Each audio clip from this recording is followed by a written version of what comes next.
Hey everybody, welcome to Friday, Real with Wes, finishing off the week here. All week long I've been talking about impaired decision making.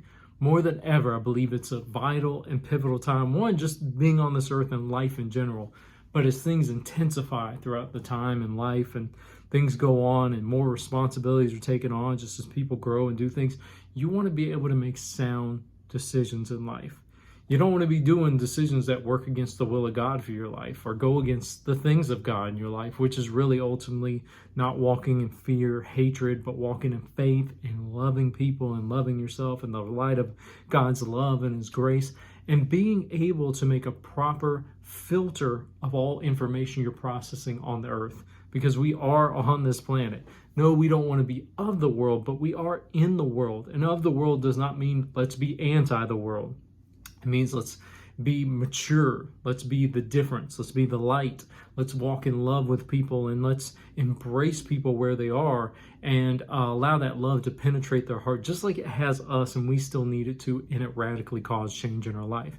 So let's get into this final day.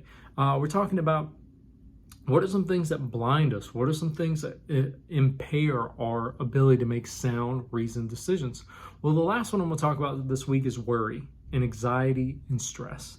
Those are some big ones right there. Everybody has had to resist a tremendous amount of stress, pressure, and anxiety more than ever in the past. 2020 was one year, not to bring up something that we want to kind of forget about. 2021 has already been an entertaining year, but also a good year with what God's doing in a lot of people's lives and our lives. But at the same token, it's been a lot going on, is what it's been. So we want to know how to deal with fear, know how to deal with the worry, know how to deal with the stress. Well, 1 Peter 5:7-8, there's other scriptures that talk about that. Philippians 4 is another one that talks about those things. So we go to 1 Peter 5, verse 7 and 8. It talks about over there, casting all your care over on God. Why? Because He cares for you. I think every day I've talked about this awakening to grace, but awakening to how much God loves you. Because when you're living in the headspace, God loves me, you can stay out of self-preservation. You can allow fear not to hook you, and hatred and bitterness and strife and all the things we allow to hook you, but allows you to let go of things you're worried about. Not to let go of the situation, not let go of responsibility, but to give the worry of it over to God, knowing, man, God's got me. So you're not living with all your decisions of, I got to protect me, I got to protect me.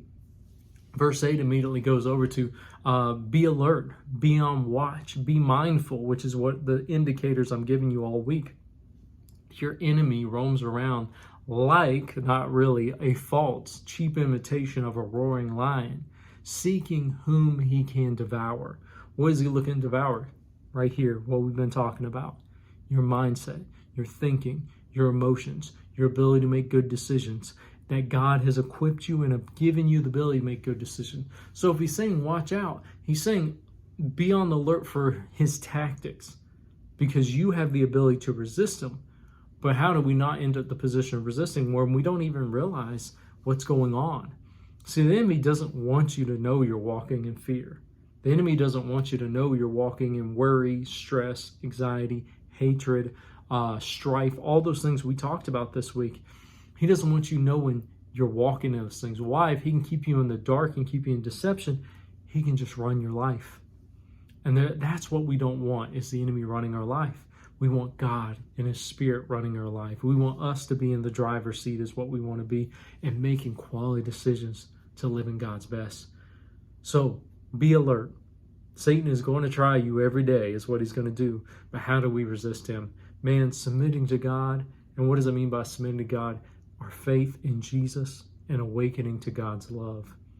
And as that love is more and more developed and cultivated on the inside of us, the enemy can't get a hook on us. He can try, but we are in the perfect position to resist him, to make good quality decisions, to filter information correctly, and allow the Spirit of God to guide us through all things. All right, guys, hope this blessed you this week. Hope you got some good tips and pointers and some practical application how to live in the grace of God and walk in the fullness of this grace and live in peace right here in your mind. Make quality decisions to see God's best. Now, as always, you got me tomorrow night, 6 p.m. Saturday. I encourage you, World Changers Church, New York. Show up, show out.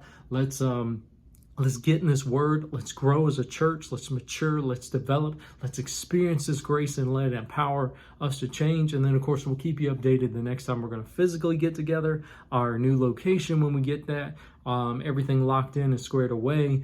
We'll let you guys know we're working on it. Be in agreement, be in prayer with us that we find something quickly, we get it locked in, all the favor, but it's also God's timing and God's season, and that we have the wisdom to make all the decisions we need to make with gathering safely and just enjoying church. But I look forward to seeing you guys in person, but more importantly, I look forward to seeing you guys virtually tomorrow night at 6 p.m. Have a great weekend, everyone.